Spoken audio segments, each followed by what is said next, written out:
Good morning, and welcome to the Mastek Limited Q2FY26 earnings conference call. As a reminder, all participant lines will remain in the listen-only mode, and there will be an opportunity for you to ask questions after the presentation concludes. Should you need assistance during the conference call, please signal the operator by pressing star, then 0 on your touch-tone telephone. Please note that this conference is being recorded. I will now hand the conference over to Mr. Pratik Jagtap from EY Investor Relations for opening remarks. Thank you, and over to you, Pratik. Thank you, Ryan.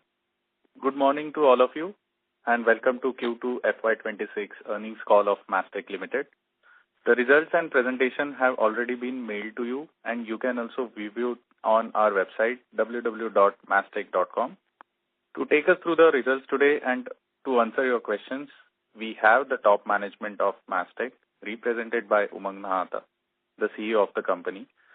Umang will start the call with business update for the quarter. Post that, we will open the floor for Q&A session. As usual, I would like to remind you that anything mentioned on the call that reflects any outlook for the future or which can be considered as a forward-looking statement must be viewed in conjunction with the risks and uncertainties that we face. These risks and uncertainties are included but not limited to what we have mentioned in the prospectus filed with SEBI and subsequent annual report that you can find on our website. Having said that, I will now hand over the call to Umang Nahata. Over to you, Umang. Thank you, Pratik. Thank you, Ryan. Very good morning, everyone. Welcome to the Q2 earnings call for Mastek Limited. I'll first of all start the call by wishing an early Diwali festive greetings to all of you as we get into the week of Diwali next week. Moving on to the performance of the company for the quarter. I'm very pleased to share that we continue to see a consistent performance with our business, with a stable result for this quarter, despite the continued geopolitical and macro uncertainties. As far as our operating revenue is concerned, the operating revenue for the quarter landed at 940 crores, which was up 8.4% year-on-year and a 2.8% sequential, representing a constant currency growth of 0.2%. Our operational excellence and discipline on cost control continued to help deliver stable profitability for this quarter. Our operational EBITDA landed at 145.5 crores, a 6% quarter-on-quarter improvement and a 1.7% year-on-year growth, translating to an operating EBITDA of 15.5%, which is up 50 basis points from the last quarter. The net profit for the year stood at 97.4 crores, up 6% quarter-on-quarter, while it has declined 24% year-on-year due to an exceptional gain of INR 44 crores in the base quarter. So on a normalized basis, if we take out the exceptional item, on a normalized basis, the profit grew 14% year-on-year. Net profit margin stood at around 10.2% as compared to the 9.9% in quarter one. Our 12-month order backlog stood at around $280 million, representing a 2.2% sequential growth and a 6.8% year-on-year growth, supported by healthy deal conversions and renewals across all geographies, especially UK. We continue to maintain a very strong and healthy balance sheet. Our cash position, which is cash and cash equivalents, currently stand at 656 crores as compared to the 549 crores in Q1. DSO improvements continue to be a key area of focus, and we have now brought down the DSO to 80 days versus the 82 days in quarter one and versus the 95 days in quarter two last year, reflecting a strong cadence on working capital discipline. Moving forward, as far as our business is concerned, we continue to focus on the same strategy that we have. The real focus is on execution of the business. The top three strategy items for us that that we look at. One is continued focus on geo diversity. We operate in 3 geos, and we are focusing on growing the business across all 3 geos rather than 1 or 2. AI continues to be a key driver. Leading all of our business with AI is the second most important factor for our long-term strategy and growth. And third, our vision and focus is to become a partner or leader as far as delivering growth in the mid-market segment is concerned. So continued focus on mid-market and creating a demonstrable leadership position in that segment as our third key strategic view. So continued focus on all the 3 strategic items, and I'll elaborate more on all of them as we go forward. As far as our geographical diversity is concerned, UK continues to be our strongest geography and the largest geography for our business. Our UK business continues to be very strong across all the 3 quadrants that it has, which is around healthcare. So UK healthcare continues to see very strong demand. We see that the government is executing on its policy and investment decisions, which is leading to a strong demand, strong view of the demand as we go forward, as well as strong spending. Our secured government services sector continues to see a very strong trust and long-term connect with our clients, leading to a lot of long-term contracts and renewals in the business. This quarter marked a $50 million+ deal, which is an AI-led engineering services deal to deliver modernization as well as efficiency for the secured government services sector. And we will continue to see such larger deals and renewals as we go forward. The private sector, which is the third important sector and which has had a lot of focus over the last few quarters to really bring it to forward. I am very pleased to report that the private sector continues to also see good demand, and again many new logos adding to that sector. This quarter also marked a new $15 million+ AI-led modernization transformation deal with one of the large financial services customers in the vertical. Overall, we continue to see a very healthy AI-led demand across all sectors.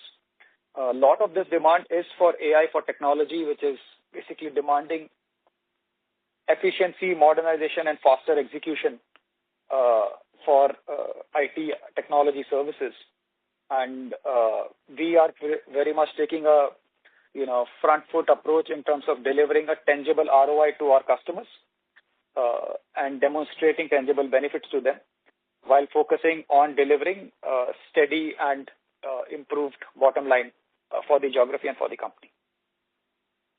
As far as North America is concerned, we now have a new leader who has joined North America, Saurabh Mukherjee.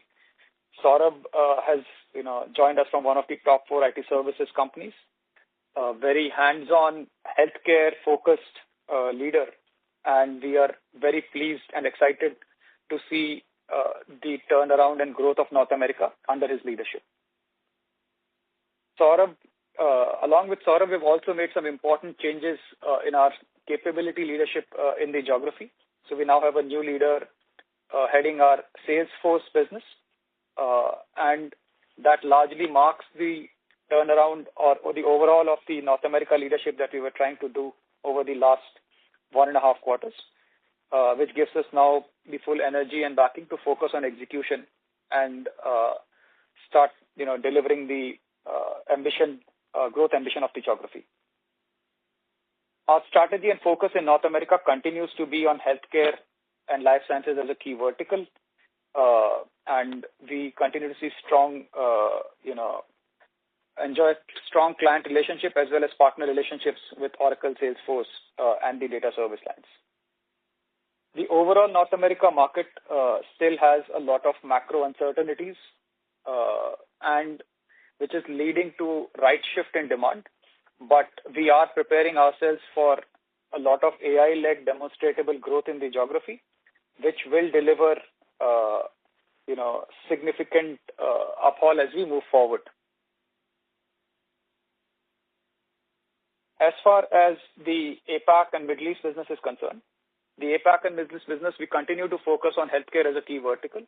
Our strategy in that business is to consolidate and really zero down our focus on a few key segmented areas while delivering profitable growth.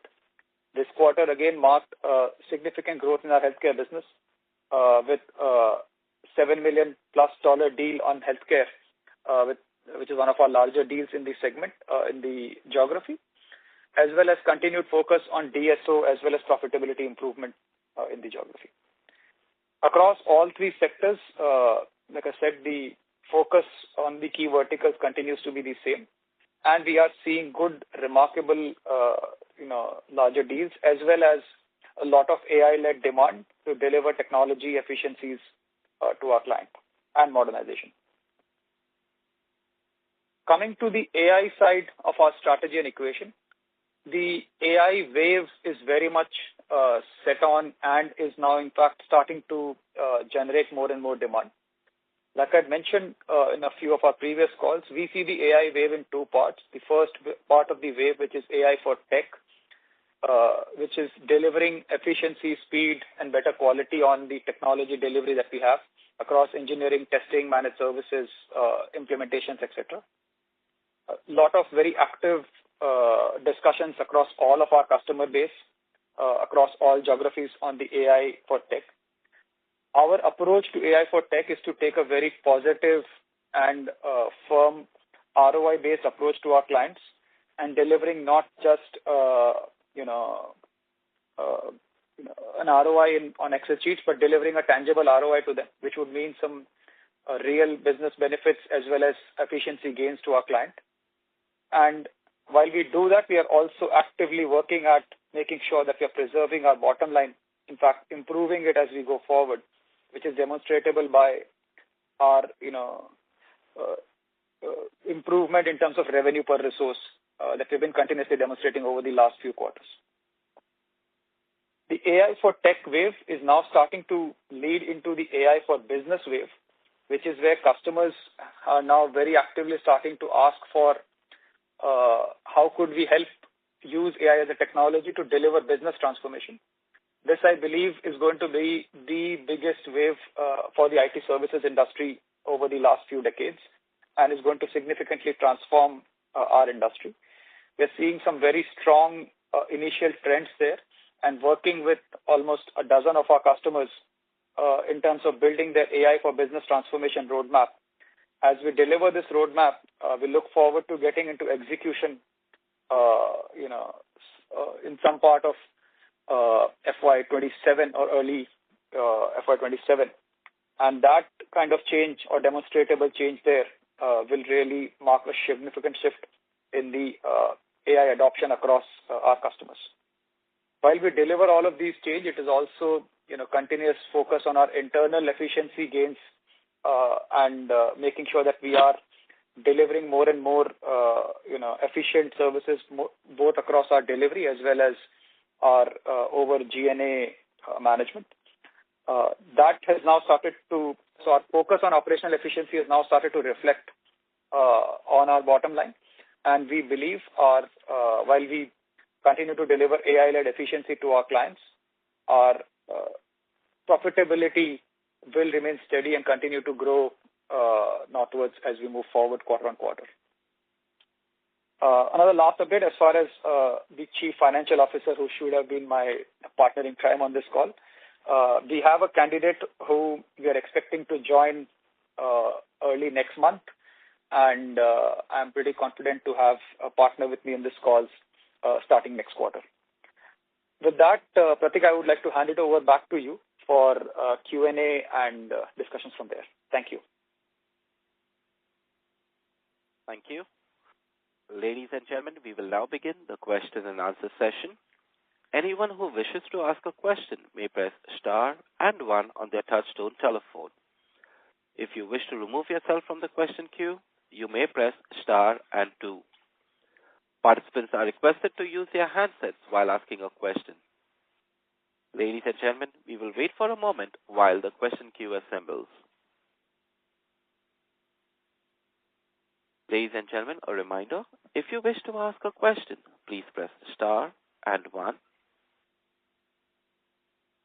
We take the first question from the line of Amit Chandra from HDFC Securities. Please go ahead. Yeah, so thanks for the opportunity. So my first question is on the, is on the UK geography. Obviously, it remains as a key growth driver. But within the UK, we have seen some softness coming in. And if you can break down in terms of what's happening in SGS, NHS, and the UK private. Obviously, you have given a color, but in terms of the SGS growth rate, obviously we have a deal there. So what kind of uptick we can see from that deal, and also in terms of the renewal pipeline that is up there in some of the larger accounts that we have in SGS that we expect to come in the coming quarters.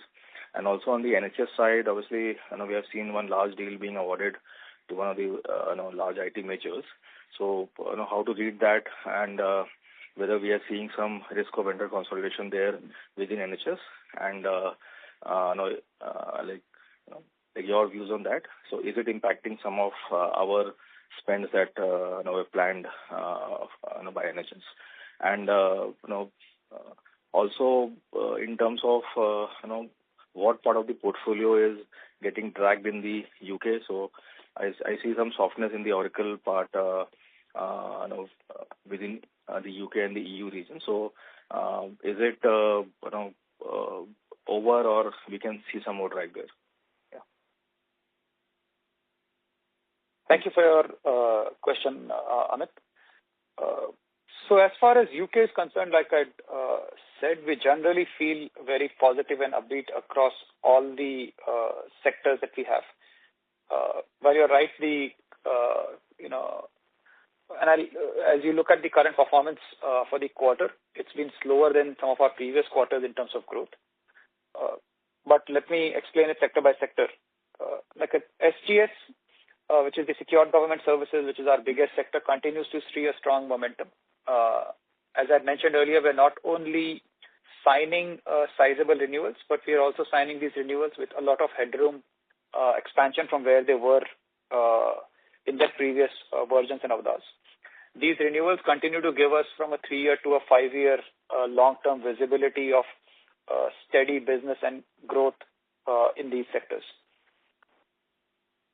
While we continue to sign these renewals, the sector also, and this is not just for secured government, is across the board, is looking at more and more AI-led efficiency asks, and we are taking a very robust and assertive approach working with our clients in support of the long-term commitment that they are showing to us to deliver some of these short-term saving needs that they have, and demonstrating the potential and capability that Mastek has on its AI for technology to deliver them some tangible savings in the short term as we work with them to gear for much larger long-term business growth within those verticals.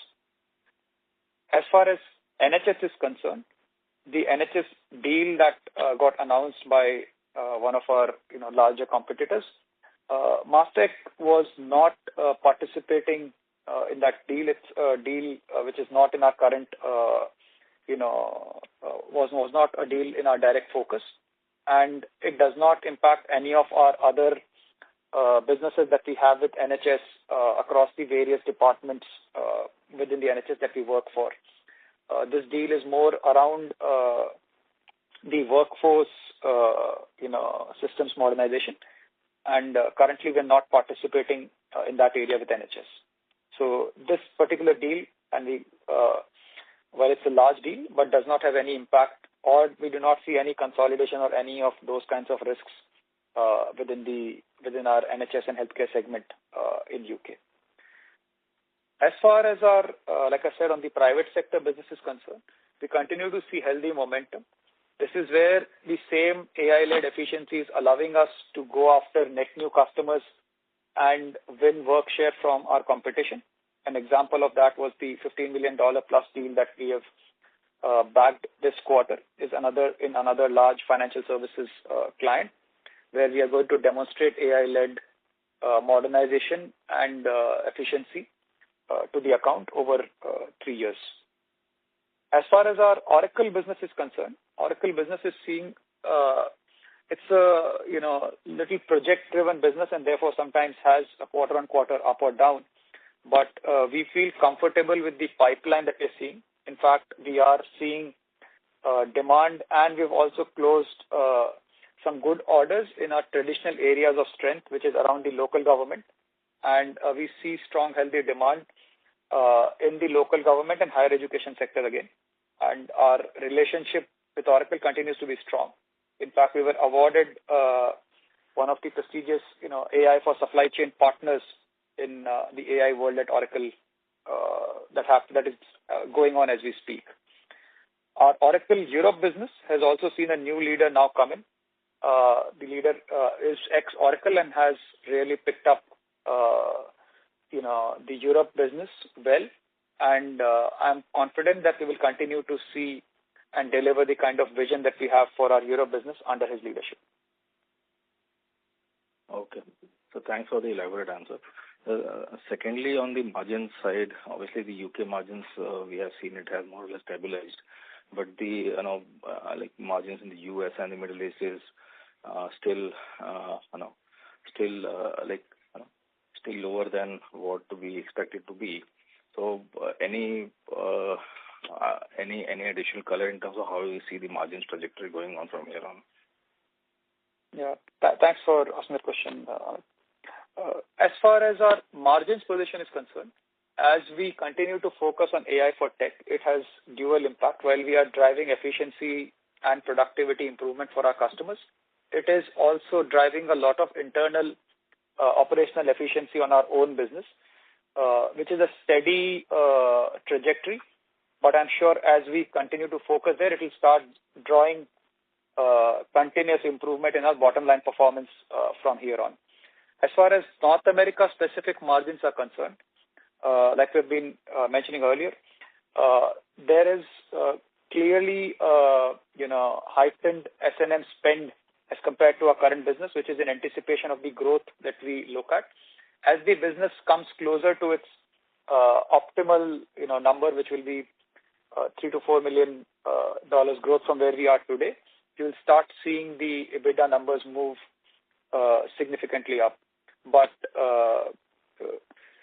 having said that, like I said, operational efficiency is on. We have made good investments and we continue to hold our investments. We definitely are optimistic about the growth there. But some of the geographical EBIT numbers will start showing better color as the growth starts to develop. As far as our EMEA business is concerned, again, we are continuing to drive a lot of operational efficiencies. We have brought down our DSOs significantly, as I mentioned earlier in the call. And we are also looking at only profitable growth in the geography. There was a one-off, war revenue which led to a one-time dip in the trajectory, but you will continue to see it back on its trajectory from the coming quarters. Okay, sir. Thank you and all the best. Thank you. Thank you. Ladies and gentlemen, if you wish to ask a question, please press star and 1.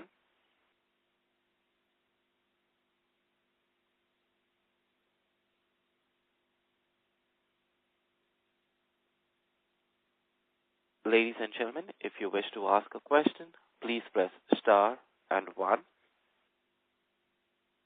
The next question comes from the line of Mahak from Max 7 Investment. Please go ahead.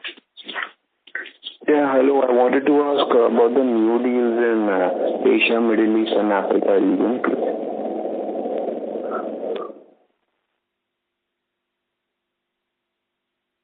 So, Mahak, the new deal that we've secured in the APAC and Middle East geography is in the healthcare segment.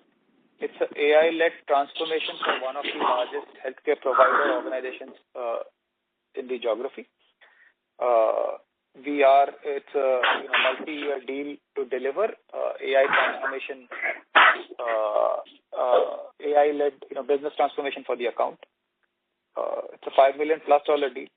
And not only are we executing this deal, we also continue to see good, healthy momentum as far as our healthcare vertical is concerned across EMEA. We have a very strong pipeline to execute in this in H2, and we strongly believe that healthcare will lead to a significant transformation to our EMEA business.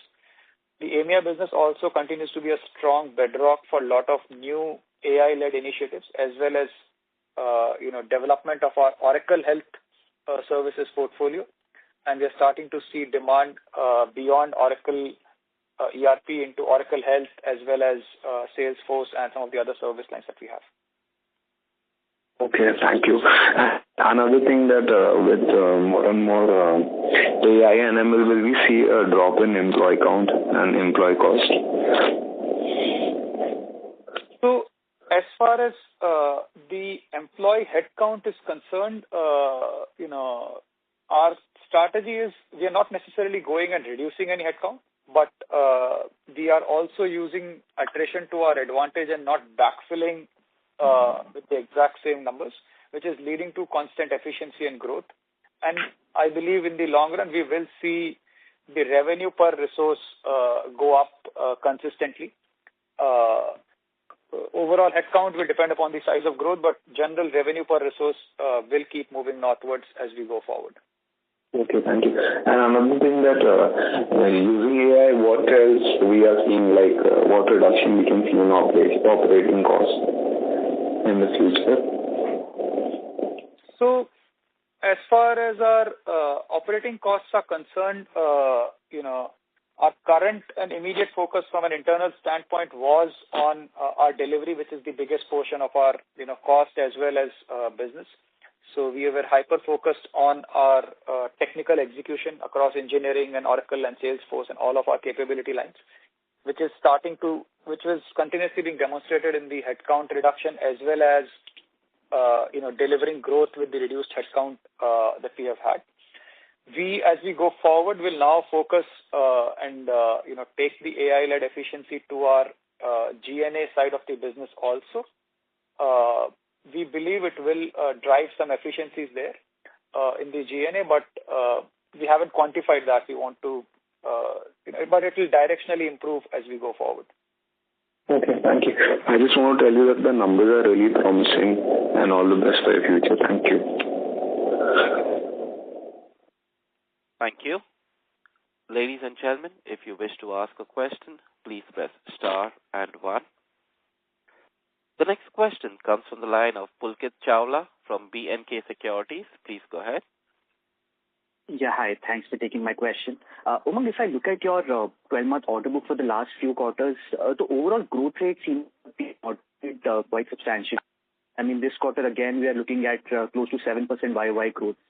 Is there some delay in the decision-making that's sort of leading to some sort of mutedness here? And second, you alluded to, I think, some one-offs in apnea. If you could help us quantify what was the impact on that because of that? Thank you. Sorry, Pulkit, the line was not very clear.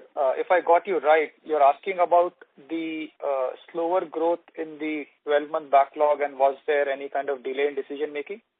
And yes, the second part of the question was around a one-off. What one-off are you asking about?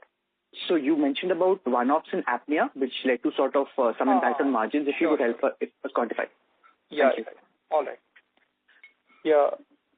Thank you for that question, Pulkit. As far as the general macro uncertainty is concerned, they are definitely they continue to play a role in the minds of our client as they look at decision making. These are currently 2 or 3 important factors. One, the decision making, especially with our US customers, is shifting right, and we've been seeing that as a phenomena at least for the last 2-3 quarters. While having said that, it's not that the deals are going away, it's just that the decisions are slower as compared to where they were. 2, what is also happening is wherever they had a long-term decision to make, they are making more short-term decisions. So, for example, instead of a 3-year, 5-year deal, they're signing up for a 1-year or 6 months or 1-quarter deal, which is reflecting in our order book and our backlog not moving strongly as compared to our expectations in the geography. So this general macro uncertainty is definitely playing a part in terms of the decision-making mindset of our client. The other important aspect, Pulkit, is the clients are also actually currently and consistently evaluating the impact that AI will have on their IT roadmap and budgets, and more or less dipping their toes in trying smaller projects to deliver efficiency gains, and will use that to then sign much more larger strategic deals, especially with the mid-market customers where our focus is. So we believe we are getting some right indicators in terms of signing a lot of good, strong initial deals with them, which could be backed by much longer, larger deals as we go forward.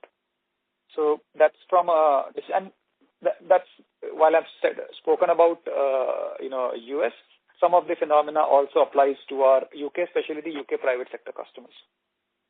As far as the one-off in EMEA is concerned, there was a particular contract which we have already delivered a sizable portion of it, but we couldn't get the formal paperwork in, and therefore there was some war revenue that we couldn't recognize in the quarter, and which will impact the improve the profitability of the region as we go forward into the following quarters. Got it. Thanks. That's helpful. Thank you. Thank you. The next question comes from the line of Pratham Kankaria from Quantum AMC Private Limited. Please go ahead. Yeah, hi, sir. Hello. Pratham, if you can please use a handset and proceed with your question. Okay. So first of all, my North and EMEA region has been answered. So another one is on this recent Oracle. They have announced some very mind-boggling projections on the cloud deployment sales. So if you can just help me understand if there will be any positive impact of this on Mastek. Yeah, Pratham. Thank you for your question. I think Oracle's business, generally the Oracle Cloud Infrastructure and Oracle Technology business, is seeing some phenomenal changes in their business and approach. A lot of this, as all of you must have read, is driven by their capital and AI-led investments supporting some of the larger AI and technology companies in the US. So that's boosting a significant growth for them. Generally, overall speaking, it feels like Oracle clearly, as far as the infrastructure race is concerned, has a very strong hold on the supply chain of being able to deliver the GPU faster, and which is clearly adding to its advantage. We believe from a Mastek standpoint, Oracle is our strongest partnership and relationship. Well, the other thing that Oracle is also doing is reorganizing its healthcare business, especially the Cerner acquisition, and trying to move a lot of their Cerner, which is now called as Oracle Health, to cloud and cloud infrastructure especially. And that's one area that we have very strong presence in. We are one of the very few partners globally who do that kind of work for Oracle. And that's an area of business which we see as a really good chance to improve our healthcare business beyond back office to more Oracle Health, and especially cloud and managed services within the Oracle Health segment. So that's one area. Two, in general, as clients look at their AI spend, they look at partners who have the ability to deliver the infrastructure for demonstrating those AI solutions. And that's where our relationship with Oracle should allow us some long-term benefit. However, on the later half, we don't see anything immediate here and now, but we are quite optimistic that as we get into the AI for business, our partnership with Oracle will play a strong positive for us. Okay. So just one thing to be clear. So we are majorly into Oracle's healthcare part of the business. Is that we are right? into Oracle Cloud, yeah. And within that, we are also very focused on the Oracle Health. Okay. Works. Okay, thank you. Thank you. The next question comes from the line of Shushovan Nayak from Anand Rathi. Please go ahead. Hi, thanks a lot for the opportunity. Quickly, just on the data and the AI horizontal, generally this has been showing almost 25 to 30% quarter-on-quarter growth. Any particular reason why that has slowed down? That was one, and I had another question, which was basically on the margins. How much of that margin improvement has actually come on account of currency, and how much would be on account of operational improvements? If that could be quantified, that would be helpful. Thank you. Sure. As far as the data and AI business is concerned, I think it's a business that has tremendous attention and focus for us. We are seeing continued demand, not just from the North America side of the business where we had acquired the asset, but really our ability to deliver it globally across all of our customers globally. We had seen some significant intake earlier in the previous quarter, both with NHS as well as with some of our large financial services engagement that we are executing. So the demand in that segment and our ability to demonstrate capability and growth is definitely helping us, shape the outputs well. Having said that, our growth of our data service lines within North America specifically is still slower to where we expect it to be. As we speak with a new leader and team in place, we are now driving much more targeted campaigns around data, especially data and data modernization led areas. And we're confident that this is one area that will continue to grow the fastest as we move forward. As far as the bottom line performance is concerned, around 10 basis points was the impact of FX, and the rest of it is operational efficiency. Okay. And just one last bit, Umang, is that if you look at whatever is happening in the UK with the fiscal situation there, so do you envisage that potentially there may be a reduction of spends and possibly that right shifting that you are mentioning may also translate in UK? Is that something that you envisage as a possibility? So, Shravan, as far as our UK business is concerned, our foundational strength of our UK business is the long-term trusted relationship that we enjoy with the government, including, as you might have seen recently, Ashank had met the Prime Minister. We've committed to creating newer jobs, spending in the geography. So our foundation is the long-term relationship with the customer. You are right to ask that there is a fiscal, pressure, and therefore there is continued ask for more and more efficiency from strategic partners, which we believe is an opportunity for us to demonstrate our AI for tech capabilities. We are very actively and aggressively demonstrating them in our current estate and using that to create the right, capability expectations of asking for much bigger, much larger businesses from that same estate on the back of the trust and the quality of the work that we have done. So while we have the quality and trust, on our side, we are currently using the efficiency asks to demonstrate how AI can deliver that kind of efficiency in our own estate first. That's the ask for most of our customers.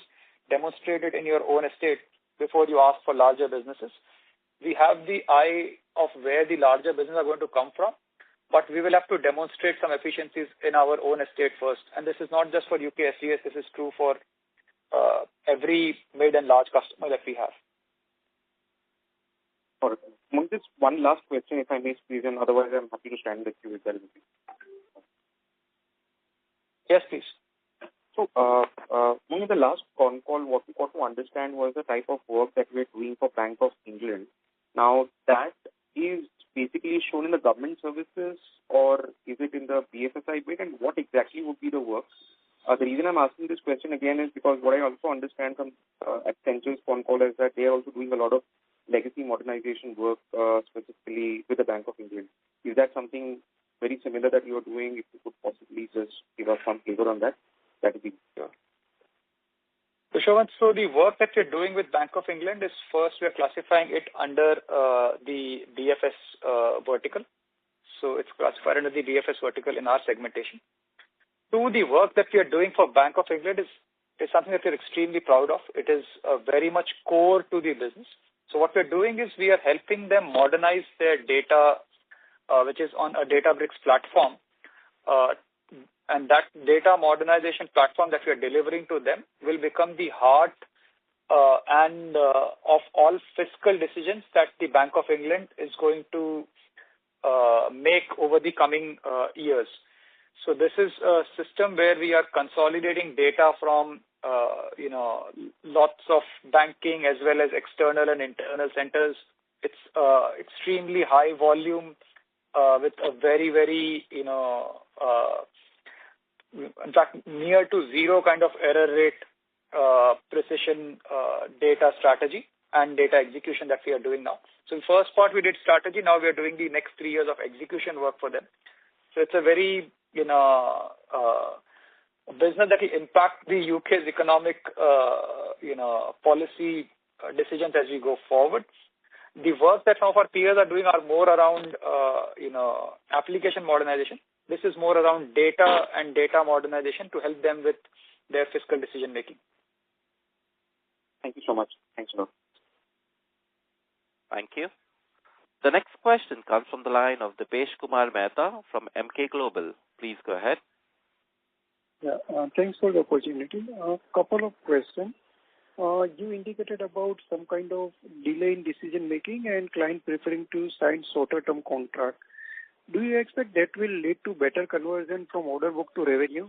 In the past, your order book to revenue, if I look multiple, roughly around 1.6 if you want to next 4 quarter kind of calculation.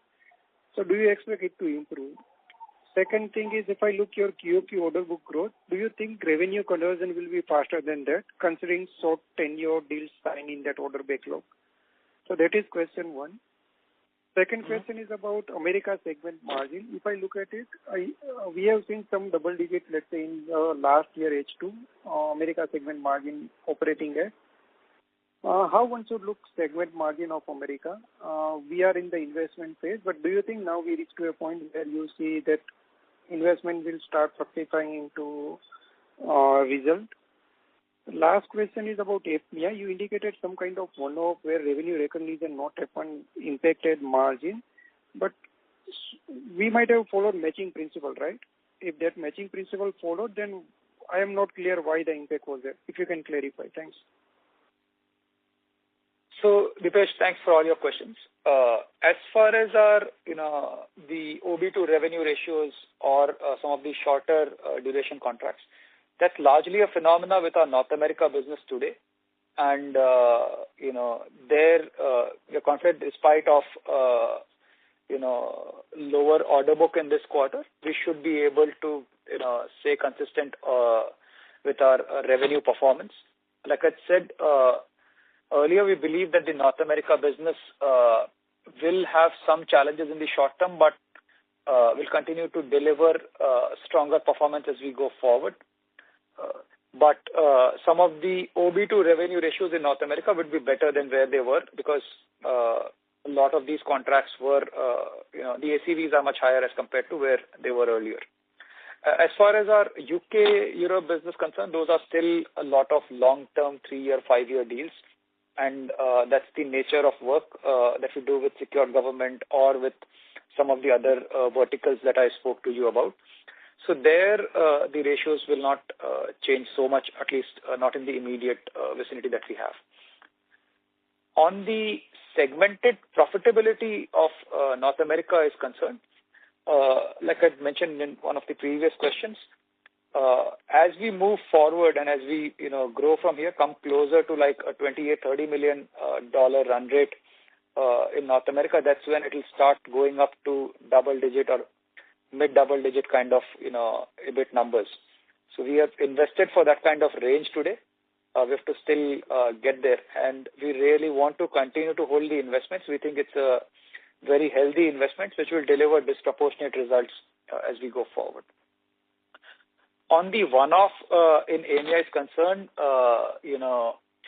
we take the conservative approach as far as RevRec is concerned. So unless we have all documentation is in place while we might have delivered the work, we did not recognize the revenue based on the general conservativeness that that we should use in our accounting approach as we deliver our financial numbers. Yes. Just to clarify, you recognize cost, you haven't recognized revenue. That's how one should understand HPM. That is correct. Oh, okay. And a follow-up question on this OB2 revenue. What portion of our revenue will be, or order book would be from US, whether it reflects the revenue mix or it is different? It is, I think the order book mix, at least for this quarter, is disproportionately high from our UK-Europe business. Our UK-Europe business leads a significant higher percentage of our OB order booking for this quarter. Understand. Thank you. Thank you. Ladies and gentlemen, if you wish to ask a question, please press star and 1. The next question comes from the line of Varun Gandhi from Fident Asset Management. Please go ahead. Hey, Umang. I wanted to, ask a question related to AI and the type of contracts. So currently we're reporting around 40 fixed price contracts and 60% of our contracts is time and material. The new narrative is, and since the larger peers have called out, that the new trend is that contracts are moving more towards your outcome-based pricing, so fixed pricing. Are you seeing that? And if yes, do you see your tilt contract mix going towards fixed? And if so, how would you see the impact on margins? So, Varun, that's a great question from a overall trend of the industry is concerned. AI, as far as AI for technology is concerned, which is the AI that is impacting the productivity and efficiency of technology services, it is definitely delivering, more and more efficiency every day than what we had seen in our previous, months or quarters.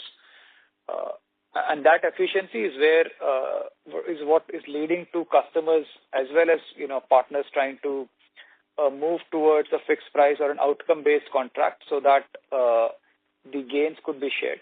The commercial models, I still think, are fluid and, everybody's trying out various commercial models in the geography. So I'll not comment whether it will move one way or the other right now. What is definite is that there will be more efficiency and productivity gains that will happen. What's going to be the right commercial model, whether it is, fixed price or outcome-based or whether a T&M with efficiency share or something else will continue, that's a little early to comment on. We are discussing variety of models with our customers as we speak. While they still start with T&M as, especially in the engineering services, start with T&M as a base, but a T&M with an outcome-focused contracting is the direction of travel that it is taking. So I don't have a definite view of how fast will this trend change, but efficiency ask and a commercial model to demonstrate that efficiency ask is clearly a direction of travel, that we're seeing. I forgot the second part of the question. No, I think it was just the impact of this shift on margins. So, as far as margins are concerned, clearly we are also seeing a lot of efficiency on our side. Some of those efficiencies are flowing down to our bottom line. Like I said, our revenue per resource clearly will be moving north as we go forward. Having said that, some of this is also has to be replowed in the business because the bigger wave that we are all now building up for is AI for business, which is where we could deliver agentic or other AI-led, business transformation solutions for our client. And that requires us to demonstrate and build a lot of solutions, assets, proof of concepts, working closely with our customers. So we are seeing, for example, a dozen such engagements where we are demonstrating or building AI for business roadmap for some of our important mid-market customers. And that clearly will pave the path forward for a much more significant overall services growth in the industry. So a lot of the savings are, being plowed back into AI for business kind of investments today. I see. But do you think a lot of these efficiency gains would also be passed on to the consumer? The customer in this case. 100%. So if you have to do business right, you will have to pass on some of these savings back to the customer. At least our vision is making some tangible growth for us and our size of business to demonstrate and get a seat on the table for larger transformations. We will have to demonstrate not just lip service, but some real tangible benefit to our customers, and therefore passing on a portion of our efficiencies back to them openly and transparently is going to be very important. Understood. Thanks for that. Thank you. Thank you. We take the next question from the line of Mahak from Max 7 Investment. Please go ahead. Yeah, can you quantify that one-off revenue that we have already delivered and it is to be recognized in the future quarter?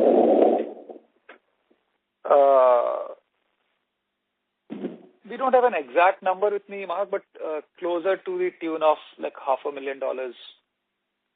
Okay, $500,000. And another thing that can we have the order book bifurcation region-wise next quarter on it? Mark, we usually do not disclose order book. That's not how we're working at. But we continue to disclose and share our regional performance as well as, our anticipation for the region. But we don't disclose order book by region. Okay. Thank you. Thank you. Ladies and gentlemen, as there are no further questions from the participants, I now hand the conference over to Mr. Umang Nahata for his closing comments. Thank you, Rayan. Thanks for helping us organize the call. Thank you, everyone, for your participation and your active and very engaging questions. We continue to see very strong optimism in terms of the macro, especially the AI-led technology disruption that we are going through. I think as a company and as a business, a disruption situation like this is the best opportunity that we could have had or asked for to create a disproportionate kind of vision and growth for companies like us. We continue to focus on that as an area of investment and deliver some of these, deliver the true potential of Mastek. As far as our short-term business is concerned, the market still has a lot of, macro and global uncertainties, which is leading to some deferment of, decision making. However, we continue to navigate those uncertainties with a strong and robust bottom line performance, and looking forward to, a good positive H2 as we move forward. Thank you for the call, and once again, happy Diwali to everyone who's joined the call. Thank you. Thank you, sir. On behalf of Mastek Limited, that concludes this conference. Thank you for joining us, and you may now disconnect your lines.